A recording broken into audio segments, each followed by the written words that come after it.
कहानी की शुरुआत में हमें ओज नाम की जगह को दिखाया जाता है, जो कि एक जादुई दुनिया थी। यहाँ के लोगों को खबर दी जाती है कि वेस्ट की चुड़ैल मर चुकी है। ये खबर सुनते ही लोगों के बीच खुशी का माहौल छा जाता है और सभी लोग खुशियां मनाते हैं। जब सब एक साथ इकट्ठा होते हैं तो यहाँ एक अच्छी चुड़ैल आती है जिसका नाम था ग्लिंडा। वो जरेनिया के सभी लोगों को बुरी चुड़ैल के मरने की खबर देती है, जिससे सब बहुत खुश होते हैं। इतने में ही एक छोटी बच्ची ग्लिंडा के सामने आती है और पूछती है कि क्या पहले अच्छी और बुरी चुड़ैल एक साथ अच्छे दोस्तों की तरह रहा करती थी। ये सुन ग्लिंडा अपने पुराने दिनों में खो जाती है और सीन भी पास्ट में ही शिफ्ट हो जाता है। इस वक्त जानवर और इंसान मिलजुल कर साथ में रहा करते थे और जानवर बोलना, लोगों की मदद करना भी जानते थे। इसके बाद हम एक गवर्नर को देखते हैं जिनका नाम था फ्रेक्स पार्थ्रोप। अपनी वाइफ मेलिना को बताते हैं कि मैं एक दिन के लिए किसी काम से बाहर जा रहा हूँ। ये सुन मेलिना काफी खुश होती है और उन्हें खुशी खुशी अलविदा कर देती है। गवर्नर थ्रोप के जाते ही मेलिना अपने बॉयफ्रेंड को महल में बुला लेती है और दोनों रात भर खूब एंजॉय करते हैं। कुछ समय बाद मेलिना प्रेग्नेंट हो जाती है और जब ये खबर वो गवर्नर थ्रोप को देती है तो उनकी खुशी का ठिकाना नहीं रहता और कुछ समय बाद मेलिना एक बच्ची को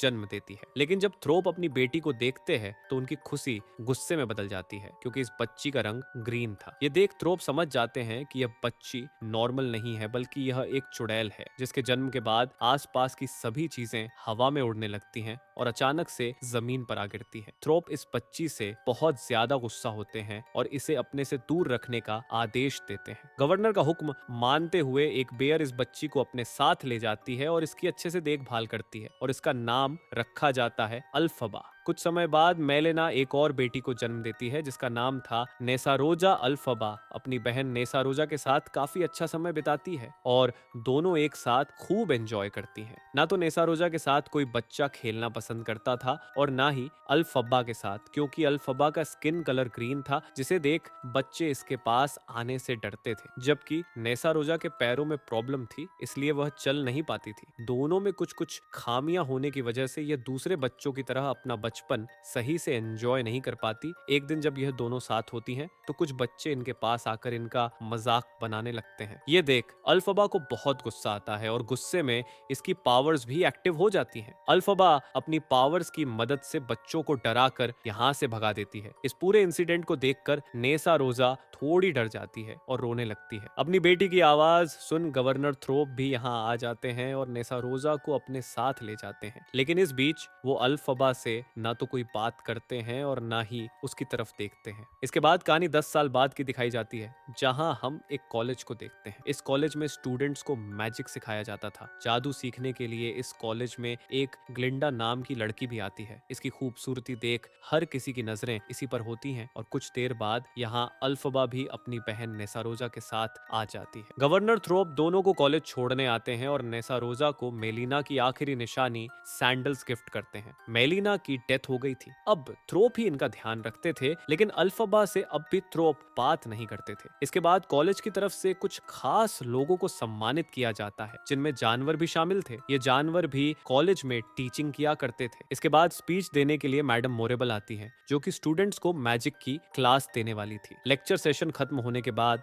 सभी स्टूडेंट्स अपने कमरे में जाने लगते हैं, लेकिन अल्फबा जब नेसारोजा को रूम में लेकर जा रही होती है तो एक लड़की आकर नेसारोजा को अपने साथ ले जाने लगती है। अल्फबा इसे रोकने की कोशिश करती है, लेकिन जब ये बात नहीं मानती तो गुस्से में अल्फबा अपनी पावर्स का इस्तेमाल कर पूरे माहौल को खराब कर देती है, जिसे देख सभी स्टूडेंट्स हैरान रह जाते हैं। लेकिन तभी मैडम मोरेबल आकर कहती है, ये जो कुछ भी हुआ मैंने किया था। इस तरह यह अल्फबा को बचा लेती है और बच्चे भी इसे मोरेबल का मैजिक समझकर तालियां बजाने लगते हैं। इसके बाद मोरेबल अल्फबा को अकेले में लेकर जाती है और पूछती है कि आखिर तुमने ये मैजिक कैसे किया। इस पर अल्फबा कहती है कि मैं नहीं जानती ये सब कैसे हुआ, बस जब मुझे गुस्सा आता है पावर्स एक्टिव हो जाती हैं। मोरेबल अल्फबा की पावर्स से बहुत ज्यादा इंप्रेस हो गई थी, इसलिए ये इसे कल से मैजिक सीखने के लिए कहती है, ताकि मोरेबल इसे सिखा सके कि पावर पर कैसे कंट्रोल करना है। इसके बाद अल्फबा अपने रूम में जाती है, जहां इसकी मुलाकात ग्लिंडा से होती है, जो कि इसकी रूममेट भी थी। यानी अब ग्लिंडा और अल्फबा दोनों एक साथ एक ही रूम में रहने वाली थी। लेकिन अभी इनके बीच कुछ खास अच्छी बोलचाल नहीं होती। अब सब बच्चे तैयार होकर क्लास में आ जाते हैं और फिर यहाँ एंट्री होती है डॉक्टर डोलमैन की, जो कि इन्हें साइंस पढ़ाने के लिए आते हैं। इस क्लास को अल्फबा और ग्लिंडा भी अटेंड कर रही थी। डोलमैन सब बच्चों को बहुत ही अच्छे तरीके से साइंस पढ़ाते हैं, लेकिन फिर भी कुछ बच्चे डोलमैन से पढ़ना पसंद नहीं करते क्योंकि उन्हें एक जानवर से पढ़ना बिल्कुल भी अच्छा नहीं लग रहा था। इसलिए कुछ बच्चे डोलमैन को नीचा दिखाने के लिए बोर्ड पर कुछ गलत लिख देते हैं। जब डोलमैन इसे पढ़ते हैं तो वो काफी ज्यादा हर्ट हो जाते हैं और गुस्से में क्लास को न पढ़ाने का फैसला करते हैं और साथ ही बच्चों को क्लास से बाहर भी निकाल देते हैं। लेकिन अल्फबा क्लास छोड़कर नहीं जाती और डोलमैन के साथ ही इस क्लास में रुकती है। अल्फबा को क्लास में देख डोलमैन इससे पूछते हैं कि आखिर तुम अपने दोस्तों के साथ क्लास से बाहर क्यों नहीं गई? सब लोग जा चुके हैं। इस पर अल्फबा बताती है कि मेरा कोई दोस्त नहीं है, मैं अकेली हूँ। अल्फबा का यह अकेलापन और उदासी देख डोलमैन अल्फबा की तरफ दोस्ती का हाथ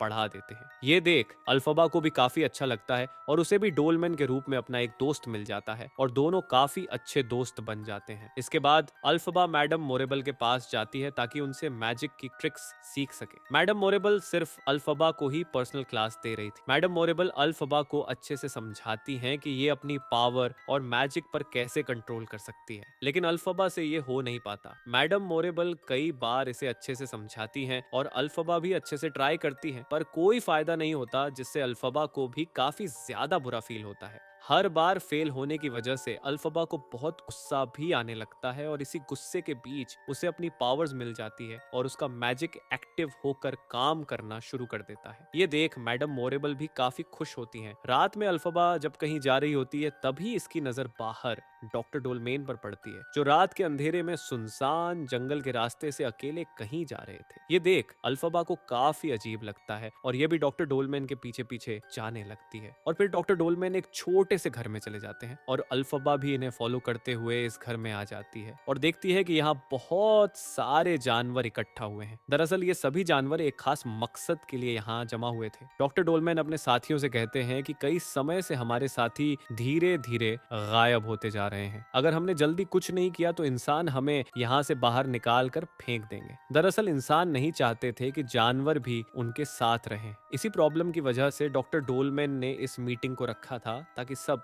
सतर्क हो सकें और कुछ उपाय भी निकाल सकें। इसी बातचीत के दौरान इन जानवरों की नजर अल्फबा पर भी पड़ जाती है, जिसे देख सब हैरान हो जाते हैं। लेकिन डॉक्टर डोलमेन अल्फबा को अंदर आने की इजाजत देते हैं। अल्फबा ने इन सब की बातें सुन ली थी, इसलिए ये इनसे पूछती है, क्या सच में इंसान तुम लोगों को यहाँ से भगाने की कोशिश कर रहे हैं? डॉक्टर डोलमेन हाँ में जवाब देते हैं और अब अल्फबा भी इनकी प्रॉब्लम को समझकर इनका साथ देने का फैसला करती है। इसके बाद सीन शिफ्ट होता है अगले दिन पर, जहाँ कॉलेज में फियरो नाम का एक नया लड़का आता है जो कि देखने में काफी ज्यादा हैंडसम था। ग्लिंडा भी खूबसूरती में किसी से कम नहीं थी, लेकिन ये जब फियरो को देखती है तो इसकी तरफ काफी अट्रैक्ट हो जाती है और इसे बताती है कि आज कॉलेज में एक डांस पार्टी रखी गई है, अगर तुम चाहो तो इस डांस पार्टी का हिस्सा बनकर मेरे साथ डांस कर सकते हो। इसके लिए फियरो भी राजी हो जाता है। रात में पार्टी शुरू हो जाती है और सब लोग बहुत अच्छे से तैयार होकर इस पार्टी में शामिल होते हैं। इस पार्टी का हिस्सा सिर्फ इंसान ही नहीं थे बल्कि जानवर भी थे। ये सब एक साथ खूब एंजॉय करते हैं। इसी दौरान फियरो और ग्लिंडा एक दूसरे को किस करते हैं। इतने में मैडम मोरेबल ग्लिंडा के पास आती है और इसे एक जादुई छड़ी देती है। ग्लिंडा इसे देने की वजह पूछती है, जिस पर मैडम मोरेबल बताती है कि अल्फबा ने यह शर्त रखी है कि अगर मैं उसके साथ साथ तुम्हें भी मैजिक की क्लास दूंगी तभी वह मुझसे पढ़ेगी। मैं अल्फबा जैसी ब्रिलियंट स्टूडेंट को खोना नहीं चाहती, इसलिए तुम भी कल से क्लास लेने आ जाना। ये सुन ग्लिंडा काफी खुश होती है। कुछ टाइम बाद अल्फबा भी इस पार्टी में आ जाती है, लेकिन इसके कपड़े देख सब लोग इस पर हंसने लगते हैं और इसका काफी मजाक बनाते हैं क्योंकि अल्फबा ने जिस तरह के कपड़े पहने थे वो काफी अजीब थे। अल्फबा लोगों की हंसी को अवॉइड करके पार्टी में डांस करना शुरू कर देती है और इसका डांस भी इसके कपड़ों की तरह ही काफी अजीब होता है, इसलिए लोग इसका और ज्यादा मजाक बनाने लगते हैं। ये देख ग्लिंडा को बहुत बुरा फील होता है और ये डांस करते वक्त अल्फबा के पास आ जाती है और इसके स्टेप्स को फॉलो करते हुए इसके साथ डांस करना शुरू कर देती है। ये देख अल्फबा को भी हिम्मत मिलती है और इन दोनों को साथ डांस करता देख पार्टी में मौजूद लोग इनके डांस स्टेप्स को देखकर डांस करने लगते हैं। ये सब देख अल्फबा को बहुत अच्छा लगता है और वह ग्लिंडा को गले लगा लेती है और दोनों अच्छी दोस्त बन जाती हैं। अब यह एक ही रूम में एक साथ खुशी खुशी रहने लगती है। जहाँ पहले इनके बीच नोकझोंक होती रहती थी, वहीं अब ये दोनों बेस्ट फ्रेंड की तरह बिहेव करती हैं। अगले दिन डॉक्टर डोलमेन जब क्लास में स्टूडेंट्स को पढ़ाने आते हैं तो कुछ देर बाद क्लास के दौरान ही सोल्जर्स भी यहाँ आ जाते हैं और डॉक्टर डोलमेन को इंसल्ट करते हुए इन्हें खींचकर अपने साथ बाहर ले जाते हैं। अल्फाबा डॉक्टर डोलमैन को बचाने के लिए आगे आती है, लेकिन कोई फायदा नहीं होता। इसी के साथ दोस्तों ये पार्ट खत्म होता है। अगर आपको अगला पार्ट देखना है तो कमेंट में सेकंड लिखो, मैं इसका अगला पार्ट एक्सप्लेन करूंगा। अगर आपको ये पार्ट अच्छा लगा है तो प्लीज चैनल को सब्सक्राइब करें और आपको किस तरह की मूवी देखना पसंद मुझे कमेंट में बताएं। मैं मिलता हूं आपसे अगले वीडियो में।